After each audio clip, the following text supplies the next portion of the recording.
On our 8th anniversary, I found out I was pregnant. That same day, my phone buzzed with an alert from my husband's car tracking app. His car had exploded. My stomach dropped. Tears blurred my vision. No, please God, no.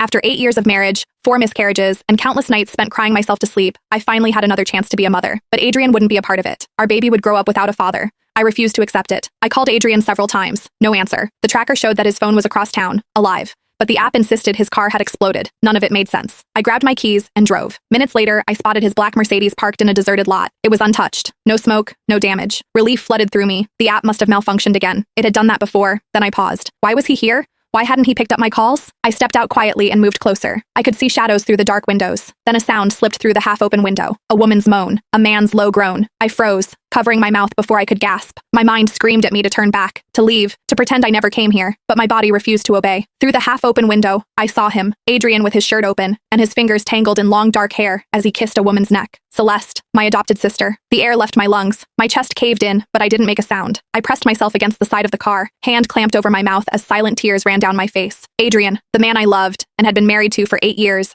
and my adopted sister, the same person that Adrian had claimed to despise because of how she had made my life a living hell. Just when I thought the worst had happened, Adrian's phone rang. Fuck, he muttered, voice hoarse. Hold on, he answered with irritation. What is it, doctor? A pause. Then he grinned. Adrian ended the call and pulled Celeste close as a genuine smile spread across his face. It was something I hadn't seen for years. You're pregnant, he said softly. Celeste gasped, her hands flying to her stomach. Are you serious? Yes. He kissed her deeply. And the doctor said your womb is responding perfectly to the treatment. One more test next week to confirm everything is healed, and then we can finally start our family properly. Happy tears streamed down Celeste's face. Oh my God, Adrian, we're going to have a baby. We are. He cradled her face in his hands. You're going to be an amazing mother. My heart bled as my hand moved instinctively to my own stomach, where my baby was growing. Celeste's smile faded slowly. What about Elena? Adrian's smile grew cold. You don't need to worry, baby. After next week's test shows you're healed, I won't need her anymore. My blood ran cold. What did that mean? I still can't believe she never figured it out. Celeste laughed. You told her it was genetic incompatibility, and she believed you. Elena's an idiot, Adrian said dismissively. She signed every consent form I put in front of her without reading a single line. The experimental treatments, the tissue samples, the terminations. She authorized all of it, thinking they were insurance forms or whatever bullshit I told her. My legs threatened to give out, but I forced myself to stay still. I had to keep listening. Those 4 babies, Celeste murmured. You really used them to cure my womb?